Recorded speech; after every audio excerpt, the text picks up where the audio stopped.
భోగాపురం అంతర్జాతీయ విమానాశ్రయానికి భూములు కోల్పోయిన కుటుంబాలకు ప్రభుత్వం న్యాయం చేయాలని జిల్లా పౌర వేదిక అధ్యక్షుడు బీశెట్టి బాబ్జీ డిమాండ్ చేశారు. అదేవిధంగా జిల్లాలోని యువతకు ఉపాధి కల్పించాల్సిన అవసరం రాష్ట్ర ప్రభుత్వంపై ఉందన్నారు. పౌర వేదిక కార్యాలయంలో జరిగిన ప్రజా సంఘాల రౌండ్ టేబుల్ సమావేశం నిర్వహించారు. దేశంలో ఎక్కడా లేని కార్గో టెర్మినల్ ఉన్న స్థానికులకు జిల్లాలోని యువతకు ఉపాధి అవకాశాలు లేకపోవడం అన్యాయమని ఆవేదన వ్యక్తం చేశారు. విమానాశ్రయం ప్రారంభమైతే వందలాది మందికి ఉపాధి ఉంటుందని ఆశపడినట్లు తెలిపారు. జిల్లా యువతకు ఉపాధి అవకాశాలు లేకపోతే విశాఖపట్నంలో ఏవియేషన్ ఎడ్యుకేషన్ సిటీ, జిఎంఆర్ సంస్థలు ఏర్పాటు చేసిన ప్రయోజనం ఉండదని స్పష్టం చేశారు. అమరావతి రాజధాని నిర్మాణం వేగవంతంగా జరుగుతున్నానని వైసీపీ జీర్ణించుకోలేకపోతుందని బీజేపీ నేత రమేష్ నాయుడు విమర్శించారు. అమరావతికి కేంద్రం పూర్తిగా సహకారం అందిస్తోందని అన్నారు. గందరగోళానికి తెరలేపుతున్న వైసీపీ నేతల మాటలు రాష్ట్ర ప్రజలు నమ్మే పరిస్థితుల్లో లేరని తెలిపారు. ఏపీలో శాశ్వత రాజధానిగా అమరావతి అజరామరంగా నిలుస్తుందని, ఎవరైనా అమరావతి జోలికి వస్తే ప్రజలు పాతాళాలను తొక్కేస్తారని రమేష్ అన్నారు.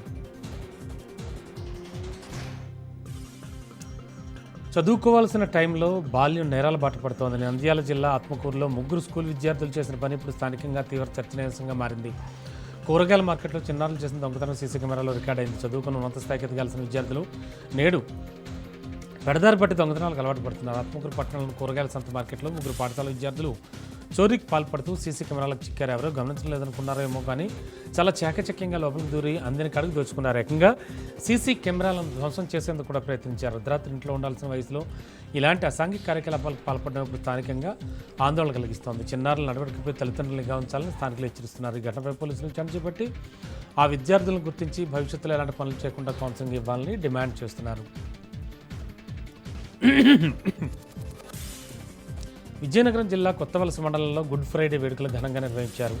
ఈ సందర్భంగా యేసుక్రీస్తుని సిలువ వేసిన రోజును గుర్తు తెచ్చుకుంటూ కొత్తవలస నుంచి కొండ డాబా వరకు కూడా 3 కిలోమీటర్ల మేర సిలువ యాత్ర కొనసాగింది. ప్రపంచ శాంతి కోసం ఈ సిలువ యాత్రలు ప్రపంచవ్యాప్తంగా క్రైస్తవులు నిర్వహిస్తున్నారని పాస్టర్ గొంగాడ రాజు అన్నారు.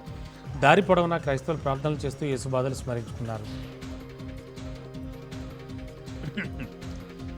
అల్లారు ముద్దుగా పెంచుకున్న ఆ తల్లికి కొడుకులు శాపంగా మారారు. కొడుకులు సరిగ్గా చూడక ఇంటి బయట చెట్టు కింద నివసిస్తున్న వృద్ధురాలు తీరు సభ్య సమాజం సిగ్గుపడుతోంది. ఏలూరు జిల్లా లింగంపాలెం మండలం ములగలంపాడు గ్రామంలో వృద్ధురాలి బాధపై ఓ విలేకరు తన కలం పనిపెట్టాడు. పత్రికల్లో వచ్చిన వార్తకు స్పందించిన ఎస్ఐ వెంకన్న హుటాహుటిన బయలుదేరా గ్రామానికి వెళ్లి వృద్ధురాలు కుటుంబ సభ్యులతో మాట్లాడి కుమారులకు కౌన్సిలింగ్ ఇచ్చారు. అంతేకాకుండా వృద్ధురాలను పక్కనే ఉన్న వాళ్ళ బంధువులు ఇంటి దగ్గర పెట్టి ఆ వృద్ధురాలికి త్వరలోనే నివాసం ఏర్పాటు చేయాలని హెచ్చరించారు. ఎస్ఐ దాతృత్వానికి మండల ప్రజలు హర్షం వ్యక్తం చేస్తున్నారు.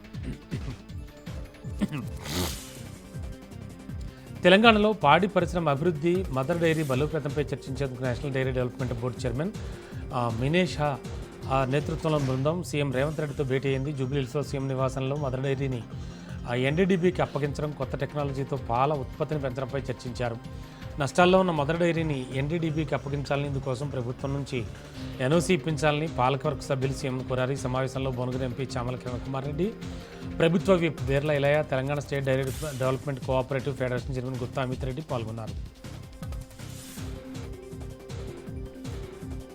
తిరుపతిలో తల్లిపాల నిధి 2వ వార్షికోత్సవం కార్యక్రమం నిర్వహించారు. ప్రభుత్వ ప్రస్తుత ఆసుపత్రిలో రోటరీ క్లబ్ ఆధ్వర్యంలో నిర్వహిస్తున్న వార్షికోత్సవ కార్యక్రమానికి జిల్లా కలెక్టర్ వెంకటేశ్వర ముఖ్య అతిథిగా హాజరై చిన్నారుల ప్రాణాలను కాపాడడంలో తల్లిపాల ప్రాముఖ్యత వివరించారు. రాష్ట్రంలోని మొదటి హ్యూమన్ మిల్క్ బ్యాంకులలో ఒకటిగా నిలిచిన ఈ ప్రాజెక్టును తిరుపతి, విజయవాడ వంటి నగరాల్లో విజయవంతంగా రోటరీ క్లబ్ నిర్వహిస్తోందని కొనియాడారు.